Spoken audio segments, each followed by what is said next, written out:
Hey, how's it going? Welcome back to another video for the FBA series, where in this video I'm going to be discussing the 10 biggest mistakes in regards to Amazon FBA, so that hopefully you can avoid these sometimes costly pitfalls.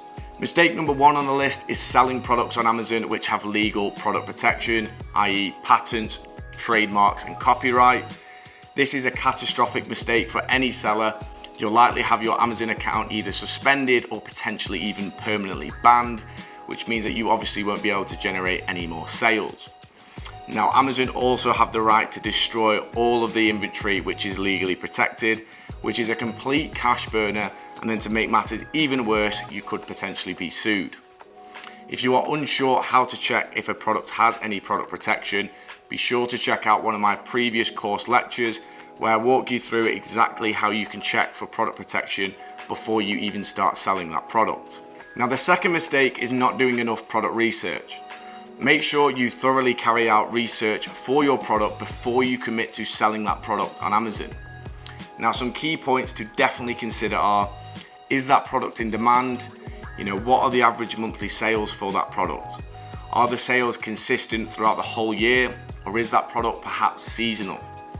A big question which I often emphasize is what makes your product listing different? Is it a completely different product, or is it a different variant or bundle of an existing product? Have you checked the product's price history? Do you have enough profit margin to adapt to any price fluctuations in the market? And then finally, have you thoroughly done your research on the product packaging and shipping requirements to ensure that that product can be delivered safely to your customers? Now, mistake number 3 is talking to suppliers without using a contact template. Suppliers often receive numerous inquiries each day, and they are quick to gauge and filter serious buyers from the time wasters. So if you come across inexperience when dealing with suppliers, they will clock onto this and likely will either charge you overpriced for the product or choose to ignore you. Now, if you don't have a supplier contact template, I've left a link to my personal template in the description so that you can use this for your own FBA product if you wish. Now, on the topic of suppliers, mistake number 4 is only contacting the one supplier for product and shipping quotes. Now, I'm guilty of this mistake with my first FBA product just simply because I wasn't aware of it. But whenever you inquire about a product, make sure you inquire to multiple suppliers and build up a list of numerous different quotes for the product and shipping fees. That way you can identify which suppliers are offering you the fairest price, and also avoid dealing with any trading companies who are basically middlemen between the manufacturers and the buyers who add a commission on top of the price. Again, I've made a whole separate video on how you can identify genuine manufacturers from trading companies on Alibaba. I'll leave a link to the FBA series course in the description of this video. Now, mistake number 5 is not correctly optimizing your product listing. You need to identify and build up a list of high traffic keywords to use in your product title, key features and description to ensure that your listing appears in front of as many appropriate customers as possible. Now, moving on, mistake number 6 is a big one, which is do not make payments to suppliers via a bank wire transfer. Now, unless you have a very good relationship with your supplier and you completely trust them, do not make payments to suppliers using bank wire transfers, which is also known as T/T payments. Now, although this payment method has the lowest transaction fees, it offers you no payment protection in the event that anything goes wrong with the supplier. There are some horror stories of buyers making bank wire transfers to overseas suppliers, and then the supplier completely ghosts the buyer, leaving them in a very sticky situation where they can't claim back any of their money. Now, I recommend making payments through either Alibaba's Trade Assurance or via PayPal. Both options offer payment protection. Now, mistake number 7 is asking your friends and family for product reviews. Again, this is a potentially catastrophic mistake, as this review strategy completely breaches Amazon's terms of service for review manipulation. Now, if you're found guilty of doing this, you'll likely have your Amazon account suspended or potentially even banned. Now, you might be thinking, well, how do Amazon know if a customer who left a review on my product is a friend or family member? And the truth is, Amazon have data analysts who are constantly looking to connect the dots between reviews and sellers, and they often use social media to link the two. So therefore, I highly recommend that you do not ask anyone who has a direct connection to you on social media. such as friends on Facebook or mutual followings on Instagram, to leave a product review. It's very risky and the consequences are huge.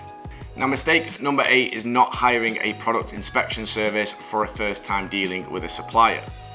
Now, although product inspections aren't essential, I do highly recommend hiring an inspection service for your first dealing with a supplier. Now, you need to have 110% confidence with the quality of your products before you have them shipped to Amazon, as chances are you aren't going to be able to inspect the goods yourself, since they will likely be going straight to the Amazon fulfillment center. By hiring an inspection service, you are ensuring that the quality of the products meet your standards and you are happy to retail these to customers, knowing that there shouldn't be any issues with the product and hence you avoid any negative product reviews. Now, mistake number 9 is running automated PPC campaigns, and this again is another complete cash burner. I always recommend running manual PPC campaigns for your target keywords instead of Amazon's automated keyword targeting. A lot of the time with auto campaigns, your ad is shown to irrelevant keywords, which completely eats away into your daily budget and therefore is a lot more costly to run. Now, the 10th and final mistake I've noted on my list is registering for VAT unless you need to. Now, some sellers will register their business for VAT too early on so that they can enroll with Amazon's VAT calculation services to make invoicing that little bit easier. Now, registering for VAT will slightly reduce your profit margins if you are sourcing your products through Alibaba or AliExpress suppliers. Now, don't get me wrong, there are some circumstances where registering for VAT is appropriate, i.e. in the UK, if your sales are over £85,000 per year, you must register for VAT. Secondly, if you are planning to sell business-to-business products, you should consider VAT, as your customers will likely request a VAT invoice. Thirdly, if you are sourcing products from VAT-registered suppliers in either the EU or US. And then fourth and finally, if you plan to enroll with Amazon's pan-European network, then you'll need to be VAT registered. But if none of these currently apply to your FBA business, I would recommend remaining non-VAT registered until registering for VAT becomes appropriate. Anyway, with all that being said, that wraps up the 10 biggest mistakes with Amazon FBA. I hope you have found this video useful. Remember, I've left some useful links in the description if you want to copy my supplier contact template, as well as if you want to check out the FBA series, which guides you through the whole process of starting an Amazon FBA business. Now, if you have any questions, feel free to send me an email to chris@thefbaseries.com and I'll be sure to get back to you. Other than that, thank you very much for watching and I'll see you in the next one.